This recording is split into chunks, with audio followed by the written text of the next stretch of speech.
ये आकाशवाणी दिल्ली है।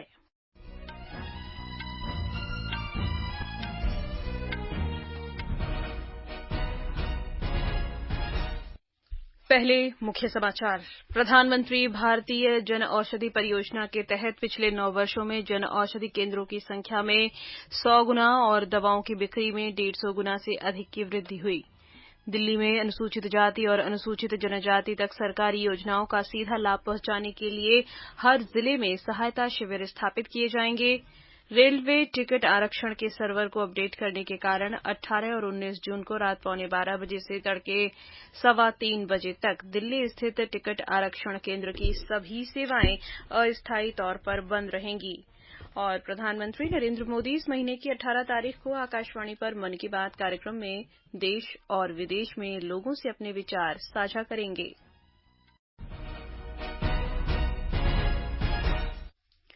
प्रादेशिक समाचार के साथ मैं जागृति शर्मा। प्रधानमंत्री भारतीय जन औषधि परियोजना के तहत पिछले 9 वर्षों में जन औषधि केंद्रों की संख्या में 100 गुना और दवाओं की बिक्री में 150 गुना से ज्यादा की वृद्धि हुई है। आकाशवाणी से विशेष बातचीत में भारतीय औषधि और चिकित्सा उपकरण ब्यूरो के मुख्य कार्यकारी अधिकारी रवि दधीच ने कहा कि इस योजना ने नागरिकों को पिछले 9 वर्षों में लगभग 20,000 करोड़ रुपए बचाने में मदद की है। 9484 अभी हैं जन औषधि केंद्र। इसकी संख्या इस साल के अंत तक 31 दिसंबर तक 10,000 का लक्ष्य है। इसके बाद जितनी जरूरत होगी हम उतने जन औषधि केंद्र देश में खोलेंगे। ये भी निर्णय लिया गया है कि कोऑपरेटिव सेक्टर को भी जन औषधि के अंदर शामिल किया जाए। तो PACS उनके हैं देश में, primary agriculture credit societies, 2000 Jan Aushadhi केंद्र उनके माध्यम से भी खोलने का एक निर्णय लिया गया। सभी को सस्ती दरों पर गुणवत्तापूर्ण जेनरिक दवाएं उपलब्ध कराने के लिए जन औषधि केंद्र खोले गए हैं। ये योजना 2008 में रसायन और उर्वरक मंत्रालय के फार्मास्यूटिकल्स विभाग द्वारा शुरू की गई थी। राजधानी दिल्ली में अनुसूचित जाति और अनुसूचित जनजाति समाज तक सरकारी योजनाओं का सीधा लाभ पहुंचाने के लिए जल्द ही हर जिले में सहायता शिविर स्थापित किए जाएंगे।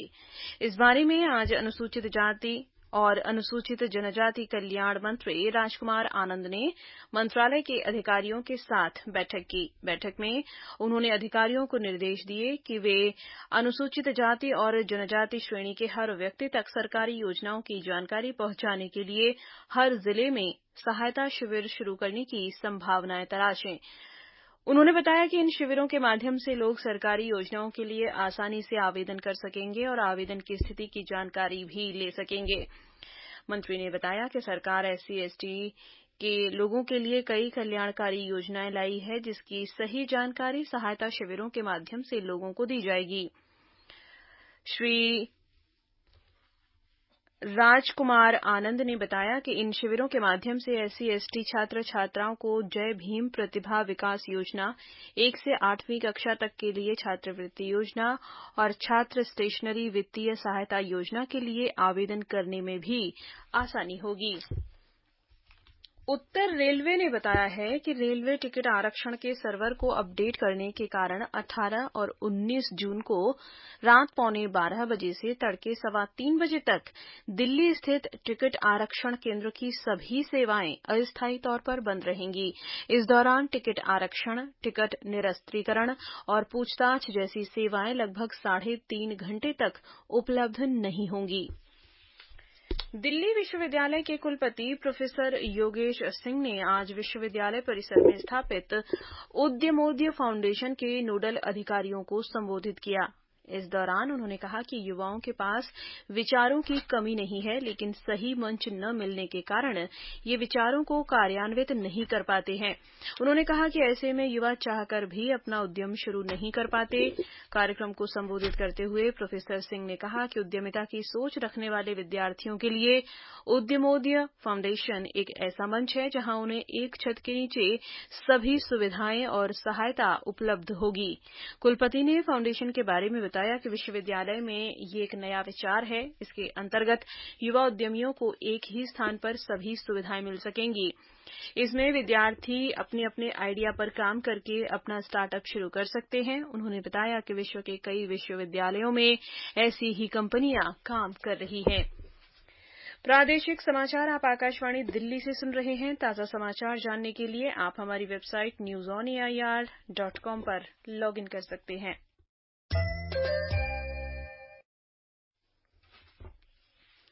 Nehru memorial museum and library society का नाम बदलकर प्रधानमंत्री संग्रहालय और लाइब्रेरी सोसाइटी कर दिया गया है। रक्षा मंत्री राजनाथ सिंह की अध्यक्षता में सोसाइटी की एक बैठक के दौरान नाम बदलने का ये निर्णय लिया गया। वर्तमान में श्री राजनाथ सिंह इस सोसाइटी के उपाध्यक्ष हैं। एक रिपोर्ट। श्री राजनाथ सिंह ने अपने संबोधन में नाम में परिवर्तन के प्रस्ताव का स्वागत किया, क्योंकि अपने नए रूप में यह संस्था जवाहरलाल नेहरू से लेकर नरेंद्र मोदी तक सभी प्रधानमंत्रियों के योगदान और उनके सामने आने वाली विभिन्न चुनौतियों को प्रदर्शित करती है। प्रधानमंत्रियों को एक संस्था के रूप में बताते हुए और विभिन्न प्रधानमंत्रियों की यात्रा की तुलना एक इंद्रधनुष के विभिन्न रंगों से करते हुए श्री सिंह ने इस बात पर जोर दिया है कि एक इंद्रधनुष को सुंदर बनाने के लिए उसके सभी रंगों का अनुपातिक रूप से प्रतिनिधित्व किया जाना चाहिए। एनएमएमएल कार्यकारी परिषद के अध्यक्ष भूपेंद्र मिश्रा ने इस बात पर जोर देकर नाम में बदलाव की आवश्यकता बताई कि प्रधानमंत्री संग्रहालय लोकतंत्र के प्रति देश की गहरी प्रतिबद्धता को व्यक्त करता है। प्रधानमंत्री नरेंद्र मोदी ने वर्ष 2016 में 3 मूर्ति परिसर नई दिल्ली में भारत के सभी प्रधानमंत्रियों को समर्पित इस संग्रहालय को स्थापित करने का विचार रखा था। एनएमएमएल की कार्यकारी परिषद ने 3 मूर्ति स्टेट में संग्रहालय के निर्माण को मंजूरी दी थी। समाचार कक्ष से श्रुति गोयल। अखिल भारतीय आयुर्विज्ञान संस्थान एम्स दिल्ली समेत कई सरकारी अस्पतालों में नर्सिंग स्टाफ की फर्जी नियुक्ति मामले में केंद्रीय अन्वेषण ब्यूरो सीबीआई ने 2 लोगों को गिरफ्तार किया है। इन दोनों आरोपियों को आज दिल्ली की एक अदालत में पेश किया गया। सीबीआई को नर्सिंग स्टाफ की नियुक्ति के लिए देश भर में आयोजित परीक्षा के बारे में एम्स प्रशासन से शिकायत मिली थी। शिकायत में बताया गया था कि एम्स समेत अन्य सरकारी अस्पतालों में 3000 से अधिक व्यक्तियों की नियुक्ति के नाम पर इस महीने 3 जून को 300 जगह पर परीक्षा का आयोजन किया गया। सीबीआई ने हरियाणा, चंडीगढ़, मोहाली और दिल्ली स्थित आरोपियों के परिसरों और परीक्षा केंद्रों पर तलाशी ली। इस दौरान और सीसीटीवी फुटेज के साथ सर्वर, लैपटॉप, चिन्हित उम्मीदवारों के सीपीयू, कई मोबाइल फोन भी बरामद किए गए। प्रधानमंत्री नरेंद्र मोदी इस महीने की 18 तारीख को आकाशवाणी पर मन की बात कार्यक्रम में देश में और विदेश में लोगों से अपने विचार साझा करेंगे। इस मासिक रेडियो कार्यक्रम की ये 102वीं कड़ी होगी। श्री मोदी ने इस कार्यक्रम के लिए देशवासियों के सुझाव मांगे हैं। एक ट्वीट में उन्होंने कहा कि देशवासियों के सुझाव हमेशा अच्छे होते हैं। लोग अपने सुझाव नमो ऐप और माई जीओवी पर अंतिम रूप से आज तक भेज सकते हैं। इसके अलावा वे टेलीफोन नंबर 1800117800 पर भी अपने सुझाव रिकॉर्ड करा सकते हैं। श्रोता टेलीफोन संख्या नंबर 1922 पर मिस्ड कॉल देकर भी एसएमएस के जरिए एक लिंक हासिल करके उस पर अपने सुझाव भेज सकते हैं। डीडी इंडिया और आकाशवाणी को रॉयटर्स इंस्टीट्यूट की डिजिटल न्यूज रिपोर्ट 2023 के अनुसार देश के सबसे अधिक विश्वसनीय इलेक्ट्रॉनिक मीडिया संगठन माना गया है।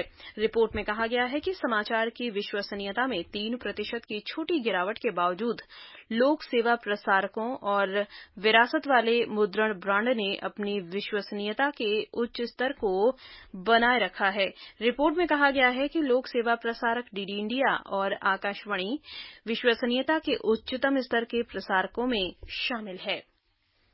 प्रादेशिक समाचार आप आकाशवाणी दिल्ली से सुन रहे हैं। ताज़ा समाचार जानने के लिए आप हमारी वेबसाइट newsonair.com पर लॉगिन कर सकते हैं। प्रधानमंत्री नरेंद्र मोदी ने कहा है कि सरकार ने जलवायु परिवर्तन का मुकाबला करने, सतत विकास लक्ष्यों को हासिल करने और देश की समृद्ध जैव विविधता को संरक्षित करने से जुड़े महत्वपूर्ण कदम उठाए हैं। एक ट्वीट में श्री मोदी ने कहा कि भारत की परंपराओं और लोकाचार के अनुरूप सरकार ने 9 वर्षों में सतत विकास पर ध्यान केंद्रित किया है। श्री मोदी ने कहा कि भारत अक्षय और गैर पारंपरिक स्वच्छ ऊर्जा स्रोतों का सबसे तेजी से अपना रहा है। पिछले 9 वर्षों में नवीकरणीय ऊर्जा क्षमता में 1.97 गुना और सौर ऊर्जा में 18 गुना से अधिक का विस्तार हुआ है। भारत अब नवीकरणीय ऊर्जा, पवन ऊर्जा क्षमता और सौर ऊर्जा क्षमता में विश्व स्तर पर चौथे स्थान पर है। भारत ने गैर जीवाश्म ऊर्जा स्रोतों से अपनी स्थापित बिजली क्षमता का 40% लक्ष्य हासिल कर लिया है, जैसा कि COP21 में तय किया गया था। प्रधानमंत्री ने कहा है कि योग से शरीर और मन, मस्तिष्क दोनों को फायदा होता है और इससे व्यक्ति को स्वस्थ रहने के साथ ही शांति भी मिलती है। श्री मोदी ने आज एक ट्वीट में लोगों से योग को अपनी दिनचर्या का हिस्सा बनाने की अपील की, जिससे उनका स्वास्थ्य और सेहत बेहतर हो। उन्होंने योग के कई आसनों के वीडियो भी साझा किए। प्रधानमंत्री ने कहा कि योग अच्छा स्वास्थ्य और तंदुरुस्ती को बेहतर करने की दिशा में दुनिया को एक साथ जोड़ता है। संयुक्त राष्ट्र महासभा के अध्यक्ष के एक ट्वीट के जवाब में उन्होंने कहा कि वे संयुक्त राष्ट्र मुख्यालय में अंतर्राष्ट्रीय योग दिवस के अवसर पर संयुक्त राष्ट्र महासभा के अध्यक्ष से मुलाकात के लिए उत्सुक हैं। भारतीय राष्ट्रीय राजमार्ग प्राधिकरण ने सड़क सुरक्षा बढ़ाने के लिए उपाय और दिशा निर्देश जारी किए हैं। लघु अवधि के उपाय लागू करने के माध्यम से राष्ट्रीय राजमार्गों पर दुर्घटना की आशंका वाले क्षेत्रों को ठीक करने के लिए पहल की गई है। इन दिशा निर्देशों के तहत प्राधिकरण के परियोजना निदेशकों को दुर्घटना की आशंका वाले क्षेत्रों को ठीक कराने के अधिकार दिए गए हैं। निदेशक पहचान तथा संबंधित राज्य पुलिस प्रमुख या जिला सड़क सुरक्षा समिति की सिफारिश के आधार पर ऐसे क्षेत्रों को ठीक कराने पर 10 लाख रुपए तक खर्च कर सकेंगे। 10 लाख से 25 लाख रुपए तक की लघु अवधि उपाय करने का अधिकार संबंधित क्षेत्रीय कार्यालय को दिया गया है। ये वित्तीय अधिकार प्राधिकरण द्वारा पहले जारी किए गए दिशा निर्देशों के अतिरिक्त हैं। पहले के दिशा निर्देशों के अनुसार परियोजना निदेशक दुर्घटना की आशंका वाले प्रत्येक क्षेत्र पर 25 लाख रुपए तक के लघु अवधि उपायों के जरिए अधिसूचित क्षेत्रों को ठीक कराने की मंजूरी दे सकते हैं। लघु अवधि उपायों में उन्नत चेतावनी संकेतों के साथ जेब्रा क्रॉसिंग, क्रैश बैरियर और रेलिंग, जंक्शन सुधार, सोलर लाइट या ब्लिंकर, सड़क साइनेज जैसी सुविधाएं उपलब्ध कराना शामिल है। देश में नागरिक उड्डयन क्षेत्र में प्रभावशाली वृद्धि हुई है। विभिन्न घरेलू एयरलाइंस द्वारा प्रदान किए गए ट्रैफिक डेटा के आधार पर यात्रियों की संख्या जनवरी से मई 2023 के दौरान 636 लाख से अधिक हो गई है, जो पिछले वर्ष की इसी अवधि की तुलना में 36% से अधिक है। पिछले साल मई के महीने में यात्रियों की संख्या 114 लाख से अधिक थी, जो इस साल मई में 15.24% की वृद्धि दर्ज करते हुए 132 लाख से अधिक हो गई है। नागर विमानन मंत्रालय के अनुसार ये वृद्धि एक सुरक्षित, कुशल और ग्राहक केंद्रित विमानन सेवाओं को बढ़ावा देने में एयरलाइंस, हवाई अड्डों और मंत्रालय के सामूहिक प्रयासों का परिणाम है। मई 2019 की तुलना में 2023 में यात्री संबंधी शिकायतों की संख्या में कमी आई है। खेल मंत्रालय ने भारतीय खिलाड़ियों की यात्रा और ठहरने के खर्च की अधिकतम सीमा 86% तक बढ़ा दी है। ये सुविधा राष्ट्रीय खेल परिसंघों के लिए मंत्रालय की सहायता योजना के तहत अंतर्राष्ट्रीय खेलों में भाग लेने वाले एथलीट और अधिकारियों के लिए लागू होगी। अब खिलाड़ी और सहायक कर्मी विदेशों में अनुमोदित खेलों में भाग लेने के लिए प्रतिदिन $250 खर्च कर सकेंगे। राजधानी के अलग अलग हिस्सों में आज दिन के समय कहीं हल्की और कहीं तेज बारिश हुई।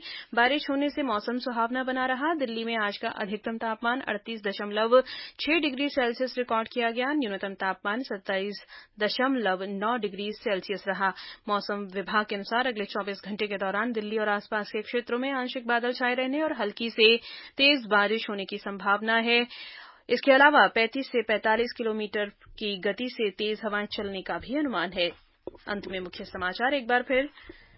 प्रधानमंत्री भारतीय जन औषधि परियोजना के तहत पिछले 9 वर्षों में जन औषधि केंद्रों की संख्या में 100 गुना और दवाओं की बिक्री में 150 गुना से अधिक की वृद्धि हुई। दिल्ली में अनुसूचित जाति और अनुसूचित जनजाति तक सरकारी योजनाओं का सीधा लाभ पहुंचाने के लिए हर जिले में सहायता शिविर स्थापित किए जाएंगे।